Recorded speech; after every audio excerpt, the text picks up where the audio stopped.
All right, Richard, thank you for joining me today on Pop Culture Unplugged. Thank you, sir. Thank you for inviting me. Congrats, my friend. AGT win there. How has life changed you since that incredible moment? I'm getting to fly and sing some places, but I'm still working at the school. I'm still the same guy. Pretty much, I'm just me. I'm not changed. Still, like I said, I'm still at the school. Kids see me Monday through Friday. No big Amazing. deal. Amazing. Amazing. Can you take us back a little bit about the audition? What was going through your mind when you stepped on stage for the first time? Oh, I was scared out of my wits. I was by myself. My fiance back then, but my wife now. We didn't have enough money for her to fly, so it was just me all alone out there in L.A. Pasadena area, and it's big, it's huge. There's a lot of people out there, and you're trying out for, you're on the biggest stage in the world, talent Right. stage in the world. And then, me being who I am. And if you watch the video again, what you see is what you get. I'm just a regular person, and yeah, I got up there and my thing is talking to the judges and them telling me what they thought. That was the unnerving part in the audition Mm. round. But you could tell when the music started, I was fine. Yeah, music is my home, so I'm fine. And then once the music ended, I went back into shell mode. So you Okay. can tell by the video. Yeah. What inspired you to audition? What was it like, months before that? Was there something that just happened? You're like, you know what? I'm gonna go for it. Like, It how did was that a happen?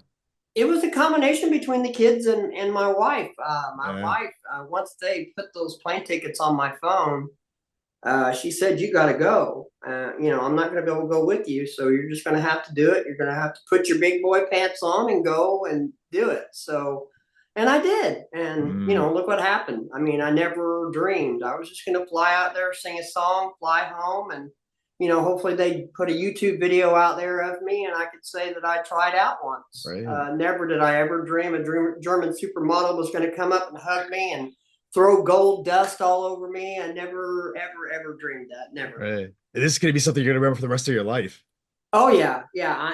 And I mean, it's all over YouTube. Anytime somebody would even remotely say, "Hey, oh yeah, you're just blowing off steam." No, check it out. Here it is. It's Right. me.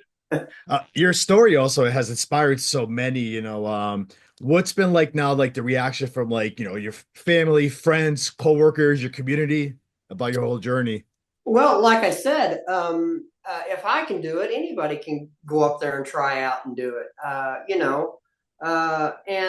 Yeah, I mean, I went to Riverside, California for the Festival of Lights out there, and people out there were just connecting with me. I mean, I had a lady come up and say that she was, cleaning in hotels, and she did something and tried for a better position in the hotel. And she said, watching your video inspired me, thinking, that if you can do that, then I can, Mm. I can try out for that next step.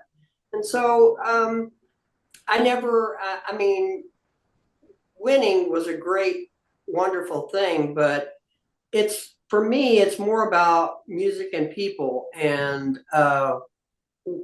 just inspiring people was an awesome byproduct of the whole thing.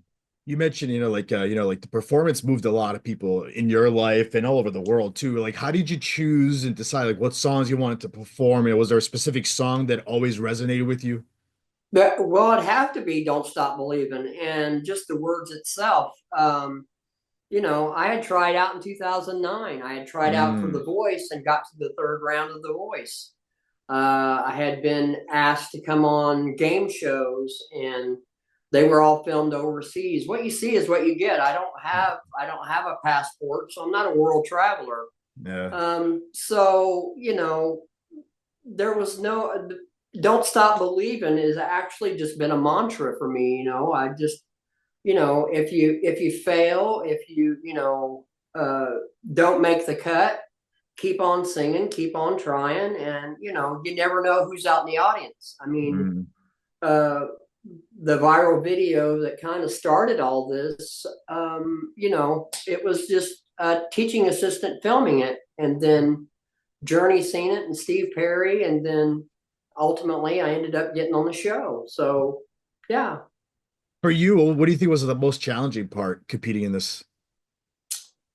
The challenging part is the part that's not in your hands anymore. Okay. I could sing 10 times, but that reveal show is the part that is the most challenging, unnerving part, because you've done your best. I mean, in every single round I did my best.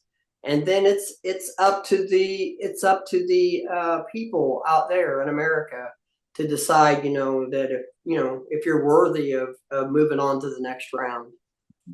A few years ago, I had Shin Lin on. He won AGT that year, and one of the questions I asked him too is like, when you're on the stage and you heard your name as you were called out the winner, like what went through your mind? Well, you got to stop and think. I had just got off the stage with Neil Sean and Journey.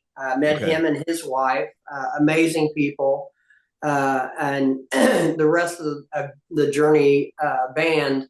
I was already in shock and awe, and then to be down to the final two and ultimately win. I mean, just pinch me. It just doesn't feel real. It feels very Mm, surreal.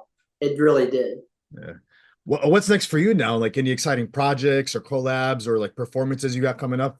Yeah, on the 28th, I'm actually opening up for Howie Mandel. Yeah, in Fantasy Springs. I think it's near Palm Springs, California. Mm. But it's Fantasy Springs Casino Resort. And then I have 5 concerts coming up next year. One's in Ohio, and the other one's in Pennsylvania in January. I have 3 here in Indiana in April, Anderson, Wabash, and Lafayette, Indiana. So, I mean, yeah, things are coming up, and that's just during the cold months. When the warmer months come up, Yeah. all kinds of stuff is going to be possible.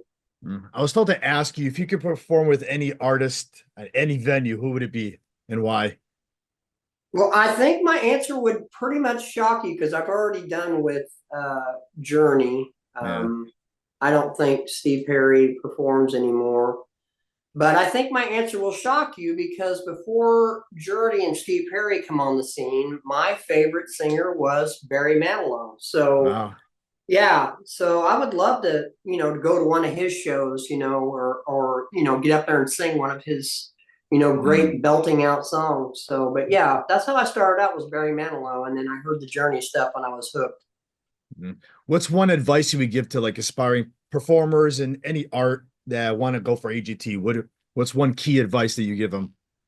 Keep trying. Don't stop believing. I mean, you know, like I said, if I can do it, if I can get on AGT auditions and go in there and try out and make it, then anybody can. It's not just the Vegas acts, the people that are polished and look slick. I can remember telling my music producer, hey, these people are all slicked up and they've got outfits on. If you go back and look at my audition, I was just wearing my regular clothes, Yeah. and if I can get up there and do it and try out and make it, anybody can.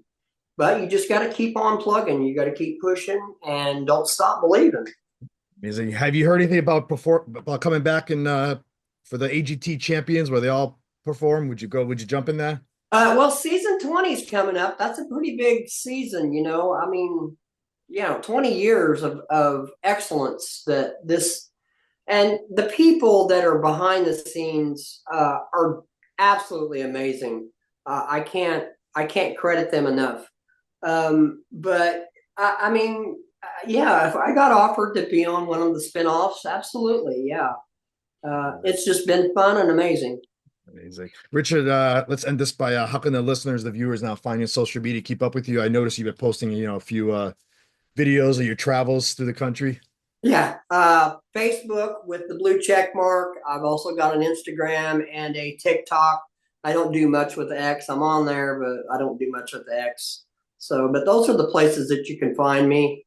And so, yeah, just hopefully this spring and summer and fall next upcoming, I'll be at a town near you, maybe at a fair or festival. You know, you never know. Richard, I want to thank you for giving me a few minutes today, and good luck, and we'll see you around the tours. Thank you, Elias. Thank you. Have a good day.